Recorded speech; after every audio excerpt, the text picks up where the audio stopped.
Welcome back to the deep dive. Today we are strapping on our lab coats and maybe some safety goggles Definitely safety goggles. because we are not just cooking. We are, I think, engaging in what you could call high-stakes culinary chemistry. That's a great way to put it. For so many people, the big holiday roast, the Thanksgiving turkey, the Christmas It's bird. the most anxiety-inducing thing they'll cook all year. It's true.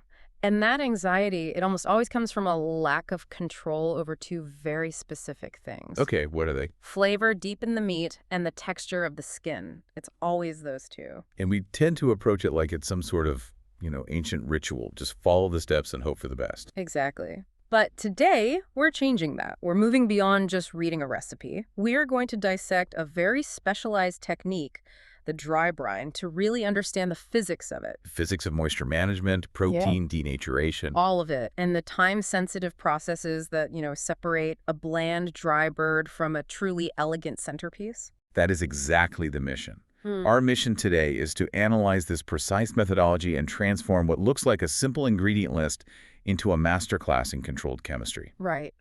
We're going to stop focusing on just the what to do. And dedicate this entire conversation to the scientific why it works. Yes. We're looking specifically at a recipe for a standard 12 to 14 pound turkey to understand the multi-day prep that gets you that deeply seasoned meat, and this is non-negotiable, that shatteringly crisp skin. The beauty of this method, what you're calling its elegance, Yeah. is that it's all about meticulous control. It is. It's an aggressive, scientifically sound shortcut to deep flavor and amazing texture.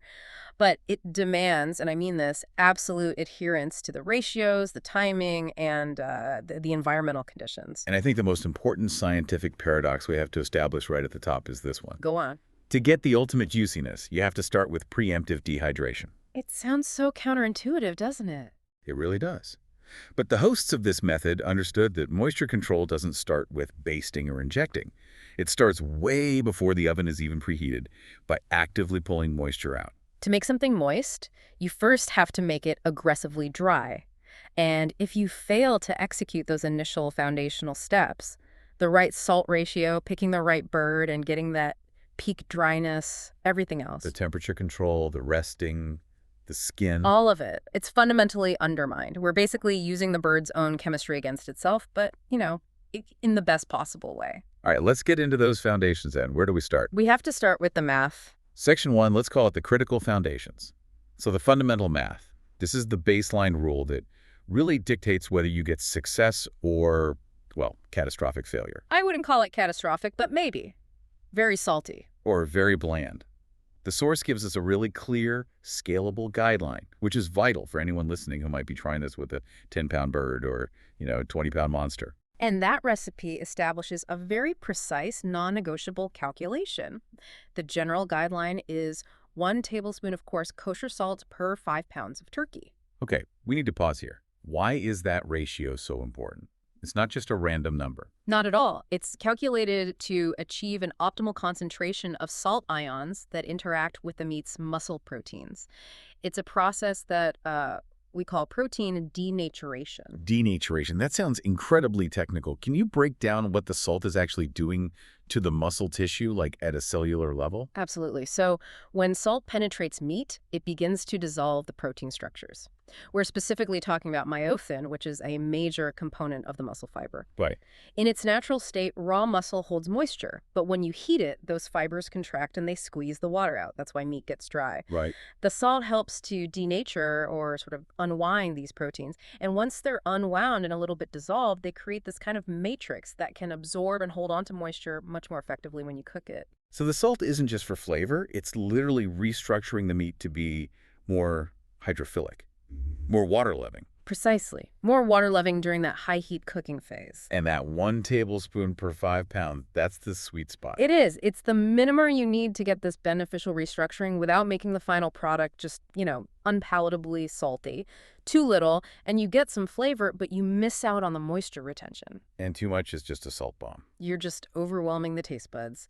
We are targeting a very specific internal chemical environment. So applying that guideline to our target bird, the 12 to 14 pounder, we land on what? 2.5 to 3 tablespoons of coarse kosher salt. That's it. And the instructions are really clear. If you have a 15-pound bird, you need to adjust immediately and precisely up to 3 tablespoons. So for the listener, this proportionality is key. It absolutely is. It demonstrates the need for that precision. The surface area and, more importantly, the volume of the protein dictates how much mineral content you need. We're not just seasoning the food. We're conditioning it. We're changing the physics of the water inside the bird. And that requires specific stoichiometry, whether you're working with poultry, fish, or beef. Okay. Now, before we even start mixing up that salt, we hit the first absolute critical prohibition, and that is using an enhanced or pre-brined turkey. This note is so important. It seems like common sense, but let's detail the risks. Well, commercial practices often get in the way of a high-precision technique like this. The source is emphatic. Do not use a pre-brined or enhanced turkey. Okay, so when you're in the supermarket, what exactly is an enhanced turkey? What am I looking for on the label? An enhanced turkey has already been injected, usually under a lot of pressure, with a solution that can make up, anywhere from 5 to 15% of its total weight. 15%, wow. Yeah. And that solution is typically water, salt, sodium phosphates, which are really powerful moisture retention agents, and sometimes sugar or artificial flavorings. And they do this to guarantee a certain level of moisture. That, and to increase the yield weight for profitability. It's a business decision. So if you take a bird that already has up to 15% injected saline solution, and then you layer on another 2.5 tablespoons of your own salt, what happens? Catastrophe. That's the right word for it. The result will be an overly salty final product. It just undermines the entire exercise. It's not just the taste, though, is it? No, not at all. The existing high sodium level from the injection means the meat has already undergone some protein alteration. You're trying to control a chemical reaction that a giant food processing plant already started. You just can't recalibrate that. So you've completely lost control over the seasoning curve. This method relies on starting with a blank canvas. Exactly. A blank, unenhanced, naturally moist canvas. We need to be the architects of the internal chemistry, not just the finishers. The whole success of this hinges on the assumption that you're adding the only salt to the equation. Okay, so we've got the perfect unenhanced bird. Now we're at the very first physical step, the most fundamental prep, achieving what the source calls peak dryness. And the language here is intense. It really is. The initial preparation is all about aggressive moisture removal. After you unwrap the turkey, save the giblets and neck for gravy or whatever. Right. The instruction is explicit. Pat the turkey very, very dry, inside and out with paper towels. That language, very, very dry, tells you this isn't a quick blot. No. This is a deliberate, persistent process. You're using a whole roll of paper towels until you are absolutely certain you have pulled every bit of surface moisture off the skin and out of the cavity. Why are we so fanatical about that? This is a really critical point of chemistry. It's about something called boundary layers. If there is a layer of water on the skin, when you put the salt on, it just sits in that water and dilutes. It just becomes a weak external slurry. Exactly, and that boundary layer of water slows down or even stops the penetration process. Ah, so the salt can't do its job of pulling out the deeper moisture if it first has to battle through residual rinse water. Precisely. A dry surface is explicitly stated as essential for the brine to work. It allows the salt to immediately engage with the skin proteins and begin drawing out the turkey's internal moisture. And that internal moisture is what the salt dissolves into to make that super concentrated brine we were talking about. Right. If the surface is wet, you're setting up a flawed interface for the chemical transaction. This initial dehydration is, yes, fundamental for getting crisp skin later, but its primary job is to prepare the surface for perfect salt absorption. It's the prep step that allows the whole mechanism to start correctly. If you skip this or do it poorly, you just delay or dilute the entire process. And that obsessive attention to surface dryness is the first real clue that we are not just cooking, we are engaging in high-precision culinary science. Okay, so our canvas is clean, and more importantly, it is bone dry. Now we can turn our attention to the brine mix itself. Right, and the source material specifies a really classic kind of restrained blend. It's designed to be complementary, not overpowering. It really is an exercise in simplicity, isn't it? It lets the actual flavor of the turkey be the star. It does. So we have our main structural ingredient, the coarse kosher salt, 2.5 to 3 tablespoons, depending on the size. Yep. Then we add 1 teaspoon of freshly ground black pepper, 1 teaspoon of dried thyme, and 1 teaspoon of dried sage. And this blend is just so effective. Thyme and sage, they give you those quintessential earthy background notes that pair beautifully with rich poultry fats. And because they're dried herbs mixed into a dry rub. Right, their volatile oils will actually diffuse into the meat along with the salt. You get this deep, consistent flavor profile that is almost impossible to get if you just rub some herbs on right before roasting. The long brining time lets them integrate. But this is where the recipe really starts to stand out, I think. It's in the optional technical add-ons. Yes. These ingredients shift the focus from just flavor to achieving, that superior texture and color that usually only pro chefs can reliably hit. This is where we get to blend tradition with some pure, exciting chemistry. The recipe suggests 2 optional ingredients that really elevate the outcome. They both act as accelerators for key chemical reactions during roasting. Let's start with the one that combats everyone's culinary nemesis, soggy skin. The recipe suggests adding a ½ teaspoon of baking powder. It's brilliant. It is. I find it astonishing that something so common is being used for such a specific technical purpose. It is brilliant. The source specifies this addition helps the skin crisp even more. And this is a really profound insight that all comes down to pH chemistry. How so? Baking powder is alkaline. It has a high pH. When you apply it to the moist, protein-rich surface of the skin, it raises the skin's surface pH. And that alkaline environment is critical because it significantly accelerates the Maillard reaction. So the Maillard reaction, that's the complex chain of events between amino acids and sugars that gives us browning and that deep, savory flavor. That whole thing happens faster in an alkaline environment. Much faster. And much more aggressively.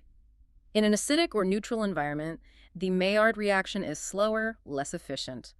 By increasing the alkalinity with baking powder, you are essentially throwing gasoline on the fire of the browning process. So you get a deeper golden color and a better crust much faster in the oven. Exactly.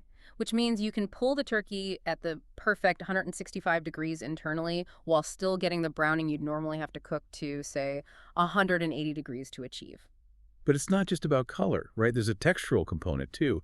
How does the baking powder help create that shattering crispness we all want? Well, beyond the pH, there's a physical effect. Baking powder releases tiny gas bubbles, carbon dioxide, when it's heated. Okay. On a macro level, this contributes to the abrasive, kind of rough texture of the dried skin. When the heat hits, these microscopic bubbles help expand the skin structure just a little, creating these tiny porous spaces. So when the water evaporates. The remaining thin, expanded layer of skin becomes shatteringly crisp. It's almost like a thin parchment or a puffed crackling instead of just dense, chewy leather. So that ½ teaspoon is doing double duty. It's a complex textural and color enhancer, getting a result that hours of high heat alone might not deliver. It's pure value engineering for the kitchen. It really is. And the second optional ingredient seems to work right alongside it. It complements it perfectly. It's 1 teaspoon of light brown sugar. And this is included because it helps with browning. I assume the sugar is playing a secondary role in that browning equation. Precisely. It's another accelerator. It works for the Maillard reaction since it provides reducing sugars, and it also helps with pure caramelization. The sugar gives you those simple compounds you need for rapid color development. So you're guaranteeing that deep golden color. You are, and when you combine that with the high pH from the baking powder, the result is a beautiful, intensely colored skin that you achieve quickly. It gives you peace of mind that you won't have to sacrifice interior moisture just to get the outside to look good. Let's talk about the application strategy, because how you get this blend onto the bird is crucial for triggering that deep seasoning mechanism. Right. The recipe specifies that we first need to gently loosen the skin over the breasts with our fingers, creating a kind of pocket. And that pocket is so strategic because the breast meat is notoriously low in fat, and it's always the first thing to dry out and taste bland. Exactly. So by making this pocket, you can deliver the salt and seasonings directly to the muscle fiber where it can do its job most efficiently. Correct. The instructions say to rub a generous amount of the mixture directly onto the meat of the breasts and thighs, working it under that loosened skin. This ensures the salt has that intimate, immediate contact with the protein structures. Yes. Then the rest of the mixture is rubbed all over the exterior skin with just a light sprinkling inside the cavity. This application really confirms that the dry brine is fundamentally a technique for flavoring the meat, not just the surface skin. Which brings us to the core science, the real aha moment, the chemistry behind how this all works, which is so often misunderstood. Okay, break it down. There are 3 stages. 3 stages. Stage 1. The salt initially draws moisture out of the meat fibers. That's because of the high concentration gradient on the surface. It's basically pulling water out. It's a mix of existing surface moisture and moisture pulled from inside the meat itself. Then comes stage 2. What happens next? The salt, along with the dissolved herbs and boosters, dissolves into that newly expelled moisture. And this creates a highly concentrated, saturated, temporary brine solution right on the surface of the meat. A brine that is now packed with flavor. And stage 3 is the reversal. This is where the magic happens, right? The reabsorption. Yes. Through osmosis and diffusion, this highly seasoned moisture is then reabsorbed back into the muscle tissue. The salt, which initially moved moisture out, now reverses direction, but it carries all those new flavors with it deep into the meat. So for the listener, what's happening is that the meat's own thermodynamics are creating this perfect self-regulating brine. That's a great way to put it. It focuses entirely on seasoning and conditioning the protein, without the risk of the turkey just soaking up a bunch of plain, unseasoned water like in a wet brine, which would just ruin the skin texture. And that is the genius of the dry brine. It is superior because it ensures that the moisture being retained is not just plain water, but intensely seasoned moisture. The result is just far better flavor delivery and retention during the cook. Okay, so the application of the brine is just the setup. The actual chemical process, as we've established, needs time, and it needs a very specific environmental control. Right.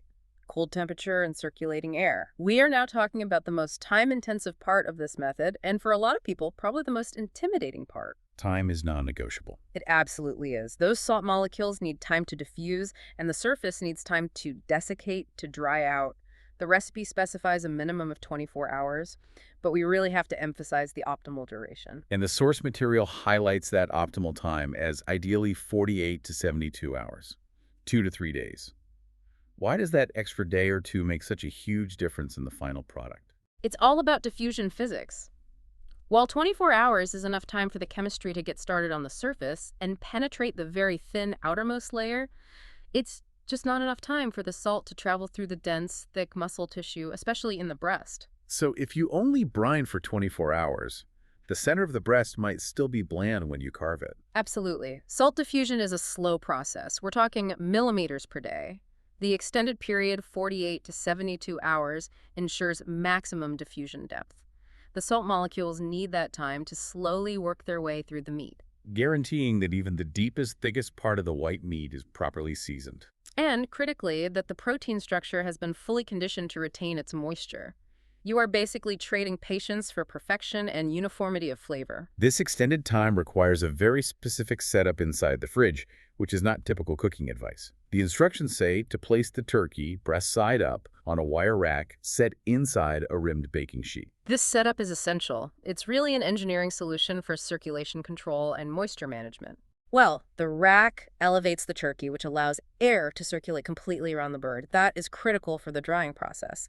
And the rimmed sheet catches any drips that occur as the salt initially pulls that moisture out. If it was just sitting on a plate, it would be sitting in a puddle. Right. And you would immediately stop the crucial drying process on the entire underside of the bird. The bird needs to breathe, so to speak. And this brings us to what I think is the most crucial rule of this entire method, the one that causes the most fear and requires the most trust in the science. Yes. The strict instruction: refrigerate, uncovered. This is where we leverage the cold, dry environment of the refrigerator as an active partner in the cooking mechanism. I have to stop you here, because I'm thinking like a typical listener right now. The idea of leaving raw poultry uncovered in the fridge for 72 hours is terrifying to a lot of people. It is. Is there a significant risk of the meat drying out too much? Or worse, cross-contamination? Yeah. How does the science guarantee this is safe? That is a perfectly legitimate and necessary question. Let's talk about the drying first. The meat itself won't dry out, Why not? because the salt is now performing its second job, retaining internal moisture. While the surface skin is desiccating, the dry brine is ensuring the deeper muscle tissue is conditioned to hold on to its water. You're losing a thin layer of surface water, but you're gaining internal water-holding capacity. Okay, that makes sense. But what about the safety aspect? Regarding safety, a standard refrigerator operates at about 38 to 40 degrees Fahrenheit.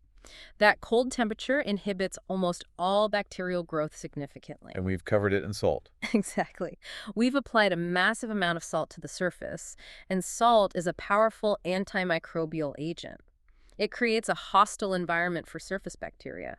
This process is essentially a slow, cold cure, as long as you maintain standard fridge temperatures and you don't have cross-contamination. I'm putting it on the bottom shelf, away from ready-to-eat foods. Right, the process is scientifically safe. That makes the whole thing much less frightening. We're not just storing the bird. We are using the refrigerator as a low-humidity curing chamber. Exactly. We are deconstructing the science of that uncovered rule. The source explicitly states that the uncovered time in the cold refrigerator air is crucial for drying out the skin. Think about a modern frost-free fridge. Okay. It is constantly running a refrigeration cycle that pulls moisture out of the air to prevent frost from building up. So the air inside is naturally low humidity and constantly circulating. So, by exposing the bird on a rack to this cold, dry, moving air for 2 or 3 days, we are slowly and aggressively drying that surface layer of skin. We are achieving maximum surface dehydration. The proteins in the skin start to contract and toughen, and they form a very thick, tough, dried-out layer, almost like a natural parchment. So when that dried surface hits the hot oven, There is simply no remaining surface water to steam up and create a rubbery texture. This prolonged exposure guarantees a crisp, almost crackling final texture when you roast it. this is such a fundamental difference from the old-school wet brine. A wet brine guarantees the skin is soaking wet right up until it goes into the oven. And that's the primary reason people struggle with texture. The dry brine method actively and deliberately desiccates the skin over several days. It's really the pinnacle of the methodology. It's achieving 3 goals at once. It is salt penetration deep inside, enhanced protein moisture retention, and total skin dehydration on the surface. All 3 are achieved during this multi-day uncovered rest.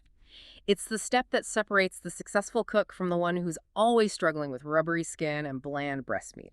It requires a level of patience that's unusual in modern cooking, but the scientific payoff is clearly worth it. Okay, so we've waited patiently for 72 hours. The turkey is seasoned perfectly, the skin is taut and dry, the moment of truth has arrived. Roasting day. Right, and this final preparation phase is all about maintaining that dryness we worked so hard for and managing the thermal dynamics. So first up are the pre-roast checks. This happens about 1 to 2 hours before the bird is even meant to go in the oven. What should you be looking for when you pull the bird out? You want to do a visual inspection of the skin. It should look noticeably dry and slightly taut. Like parchment paper stretched over the meat. Exactly. It should feel slightly tacky or even brittle, not slick or damp. That visual confirmation tells you the multi-day brine worked. And if it does look a little slick or shiny? That means your fridge environment was maybe too humid or there wasn't enough air circulation, and you might need a final, vigorous pat dry. Speaking of moisture, we now get to the third critical warning in the source material. This is a mistake that can instantly nullify 3 days of effort. Yes. The instruction is an absolute command. Do not rinse the turkey. I know this runs contrary to what a lot of people have been taught. The instinct is to rinse off the salt or for hygiene. I know, but scientifically, it's a catastrophe for this process. Okay, explain the dual destruction that rinsing causes here. It defeats the entire purpose of the dry brine in 2 critical, irreversible ways. First, you're washing away that concentrated layer of seasoning, baking powder, and sugar that's been developing for days. You're literally stripping away the accelerants for crisping and browning. And the second way. Second, and this is fundamentally more disastrous, you are re-wetting the skin. After we've invested 48 to 72 hours carefully desiccating the skin with cold, dry air, even a quick rinse introduces a fresh layer of pure, unseasoned water back onto that outermost protein layer. So in 30 seconds, you reverse the desiccation and guarantee a soggy result. You reintroduce the primary enemy of crispy skin, surface moisture. The recipe allows for a final pat dry if needed, but it must be done with extreme prejudice. The core focus is maintaining that aggressive dryness. Okay, no rinsing. We've confirmed the skin is dry. Now we need to address temperature equalization for even cooking. The instructions stress letting the turkey rest at room temperature for 1 to 2 hours before roasting. This is a crucial thermal strategy. It's standard professional practice for any large, dense roast. What's the specific thermal benefit of taking the chill off a 12-pound mass of protein like that? The benefit is simple thermodynamics. It allows for more even cooking. Think about what happens when you put a turkey straight from a 38-degree fridge into a 325-degree oven. There's a huge temperature difference. A huge one. The heat energy has to travel from the exterior inward, The outer layers absorb heat really quickly and accelerate their cooking, while the deep interior is still deeply chilled. Which creates a massive temperature gradient. Precisely. You end up with that very thick, gray, overcooked band of meat just below the skin, while you're waiting for the deep center to finally reach 165. But by letting it sit out. By letting it sit out for an hour or two, you raise that core temperature from 38 degrees closer to, say, 60 or even 65. That reduction in the initial temperature differential allows the heat to penetrate more gently and evenly. And you minimize that tough, overcooked gray band. You do. You get tender, juicy meat from edge to edge. It's a practical application of physics that saves the breast meat from overcooking. It just removes the stress of extreme thermal shock. Okay, now for the actual roasting method. There's a specific thermal strategy here too. A high heat blast, then a long slow cook. The advice is to preheat the oven to a high temperature, often around 425 degrees, for a short period at the start. Then you reduce the temperature to 325 for the rest of the cook time.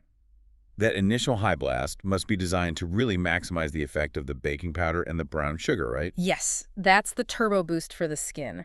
That high heat rapidly sets the skin, it ensures immediate evaporation of any tiny bit of remaining moisture, and it drives that Maillard reaction hard and fast. It activates the baking powder and locks in that crisp texture. We want the skin set and browned within the first hour.